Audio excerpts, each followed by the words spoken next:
Hello guys, welcome to my channel T something, and in this video tutorial I will gonna show you how to fix cannot enable or show language bar in Windows 10. So how can fix this type of error? Let's get started. Before starting off the video, I humbly request you please subscribe my YouTube channel for more updates. So let's start.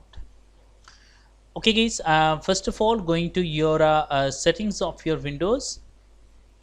After doing this chat, go to your time and language. After that, go to your language options. Now here is the list of the language which is you are in edit.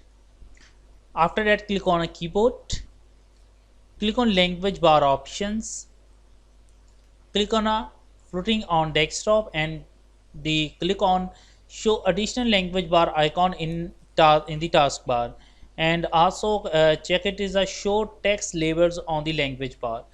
After that, click on apply and OK button.